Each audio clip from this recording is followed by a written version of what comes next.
Lagi viral sosok Mama Gufron.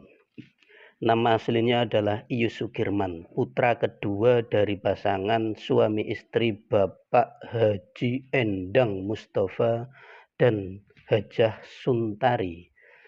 Beliau sudah cukup berusia tua karena lahir tahun 63 di 25 Desember. Jadi usianya sudah sangat matang, 61 tahun. Nama kebesaran Mama Gufron adalah Raden Kanjeng Arya Kiai Haji KH M Abdul Ghufron Adinagoro. Kadang juga dia memakai nama besar KH M Abdul Ghufron Al-Bantani Asy-Syafi'i. Al-Bantani maksudnya asli Banten, tapi beliau atau dia tinggal di Malang. Asy-Syafi'i artinya dia menganut madhab Syafi'i. Bagaimana dia dari Iyus Sukirman menjadi M Abdul Ghufron? Di biografinya yang saya baca, M Abdul Ghufron, lihat di sini, adalah nama kunyah yang diberikan oleh gurunya Abuya Mama Armin ketika beliau khalwat di makam Syekh Abdul Qadir Al-Jailani di Baghdad selama 40 hari 40 malam. Kita cukupkan poin di sini. Satu paragraf ini saja ya, sudah muncul kejanggalan-kejanggalan. Setidaknya ada 3 kejanggalan. Yang pertama, nama kunyah. Nama kunyah itu adalah nama yang diawali dengan abu atau ummu. Kalau sebelum dimudhafkan ya abun dan ummun. Sedangkan M Abdul Ghufron apakah diawali dengan abun atau umun? Tidak. Berarti entah siapa yang menulis ini itu dia tidak tahu asma kunyah, nama kunyah itu apa. Yang kedua, nama Abdul Ghufron diberikan ketika Iyus Sukirman berkhalwat menyepi di Baghdad, sedang Abuya Mama Armin adalah ulama asal Cibuntu, Banten, Indonesia. Abuya Armin sendiri lahir tahun 1880. Wafat 30 November 1988 dalam usia 108 tahun. Jadi Abuya Armin itu lahir 1880. Kita pegang poinnya di sini. Dan Iyus Sukirman lahir 25 Desember 1963. Lalu Iyus Sukirman itu berkhalwat di Baghdad di usia berapa? Kalau usianya ketika berkhalwat itu usia 25 tahun, berarti Abuya Mama Armin itu sudah berusia 108 tahun. Apakah mungkin Abuya Armin dalam usia wafatnya itu terbang ke Baghdad, naik pesawat terbang ke Baghdad? Saya kira tidak mungkin. Itu sangat merepotkan, hanya sekedar untuk memberi nama. Ataukah telepon?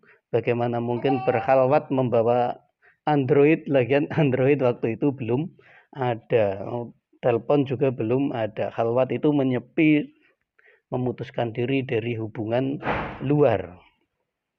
Jadi kemungkinan besar ini ya, Abuya Mama Armin diklaim memberi nama Abdul Ghufron ke Iyus Sukirman itu lewat mimpi atau lewat pertemuan gaib seperti astral projection. Bertemu di alam astral.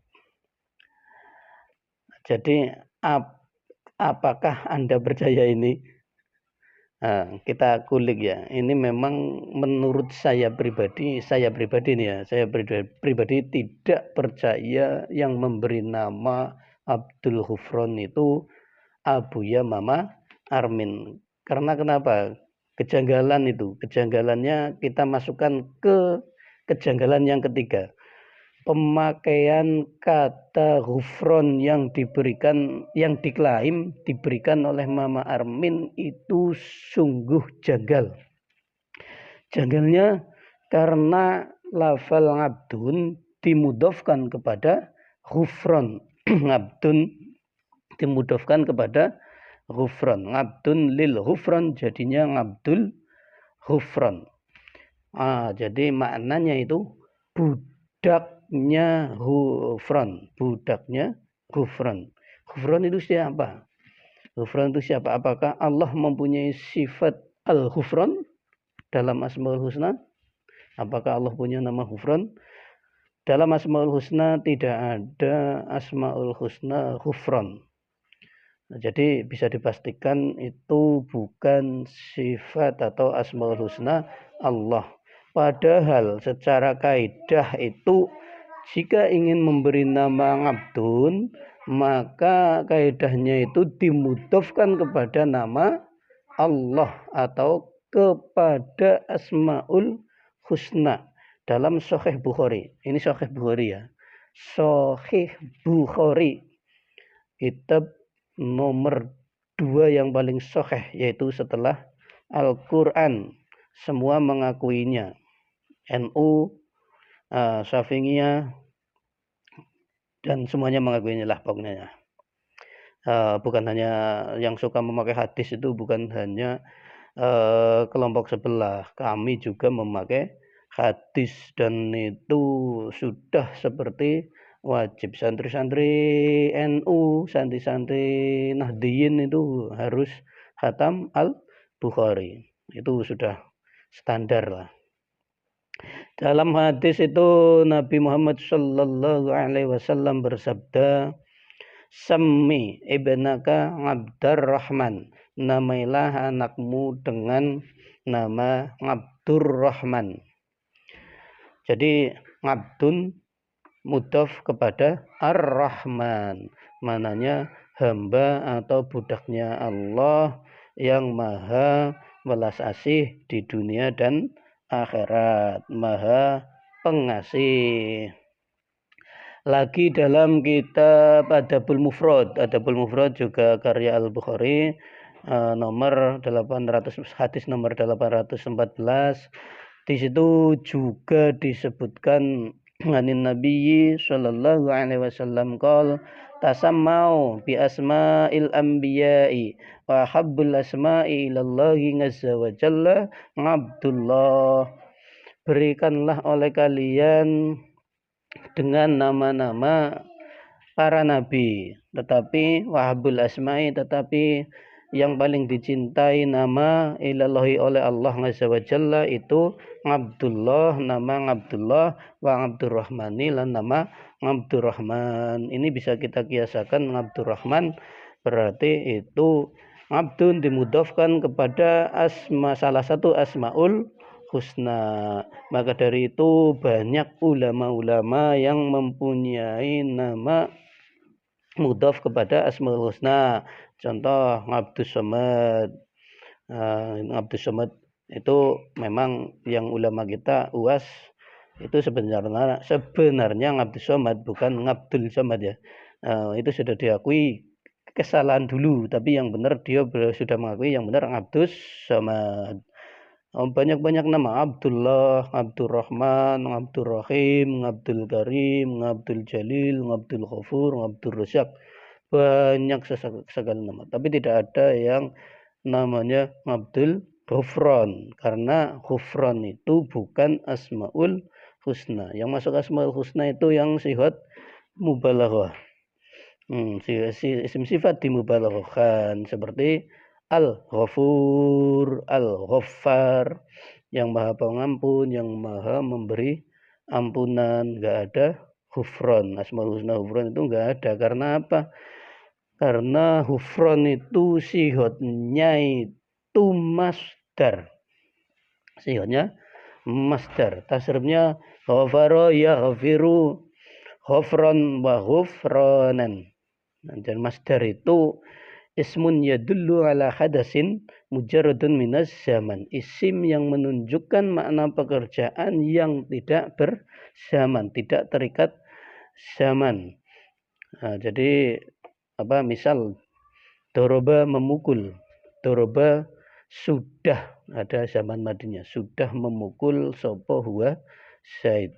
Yadribu sedang atau bakal memukul sopo huwa Zaid.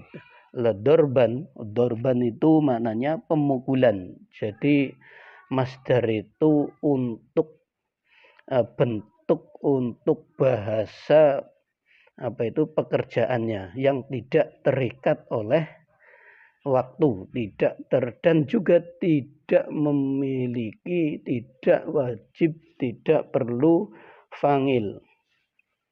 Tidak perlu fangil. Kalau doroba seperti tadi kan perlu fangil. Kalau isim sifat harus disandarkan kepada fangil juga. Misal Ar-Rahman, itu kan Ar-Rahman maha pengasih. Yang maha pengasih siapa? Yang maha pengasih ya Allah.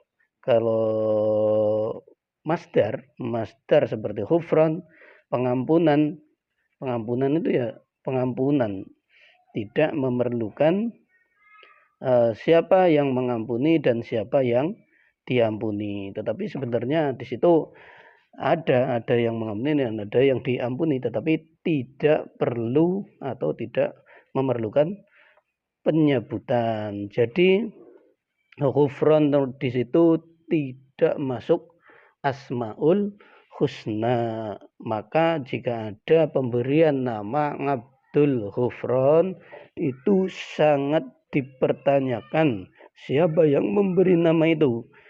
Tidak mungkin seorang Abuya Mama Armin salah dalam memberikan nama. Tidak mungkin. Karena Abuya Mama Armin itu belajar di tanah Arab saja selama 17 tahun. Selama 17 tahun. Maka beliau pasti sangat-sangat mengetahui kaidah ini. Sangat-sangat memahami hafal tasrif, sangat-sangat memahami kaidah memberi nama. Jadi tidak mungkin salah. Maka kemungkinan besar yang menemui Iyus Sukirman kemudian memberinya nama M. Abdul Ghufran itu bukan Mama Armin, bukan Abuya Armin. Lalu siapa? Yang jelas bukan Abuya Mama Armin. Nah, jika informasi sekecil ini, satu paragraf ini saja ada 3 kejanggalan, maka apalagi informasi yang lain-lain seperti Mama Ghufran mengaku menulis 500 kitab dalam bahasa Suryani. Itu tidak bisa diverifikasi. 500 kitab. Kemudian dia juga mengklaim berbicara dengan malaikat. Itu siapa yang bisa membuktikan berbicara dengan malaikat? Tapi sebenarnya yang mengklaim menulis 500 kitab itu bisa dicari buktinya. Cobalah yang dekat itu ditelusuri di mana kitabnya, atau masih di alam gaib, atau di mana itu. Makanya ini sungguh sangat disesalkan. Karena apa? Karena Indonesia itu termasuk sangat mudah percaya dengan klaim-klaim sepihak seperti ini. Klaim ini percaya.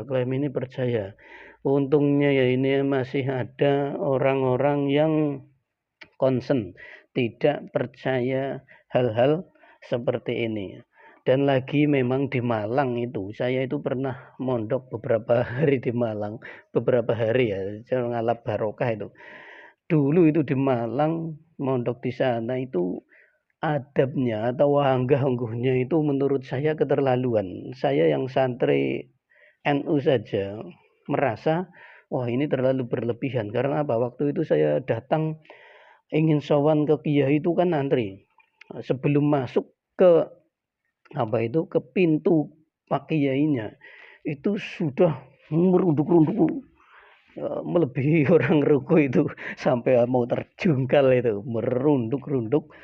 Dan setelah masuk ke pintu, setelah melewati pintu itu langsung duduk dan jalan menuju kiainya itu ngesot. Bukan hanya ngesot, tapi merunduk-runduk ngesot kayak gitu. Ya gitu tuh. Itu tuh karena saya tamu ya, santri baru yang mau sowan ya mengikuti adab itu karena depannya seperti itu. Jadi saya mengikuti. Masa saya mau berdiri seorang diri ya diantemi wong tuh. Jadi saya mengikuti itu, mengikuti tata cara sowan kepada kiyainya. Lah, itu masih bisa di inilah, itu kan adab keraton ya, adab keraton.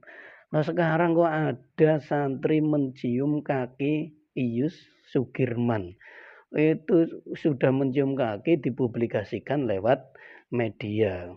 Itu menurut saya sudah keterlaluan. Makanya ini ya para sekte jidat gosong. Anda harus lebih bersemangat berdakwah di Malang.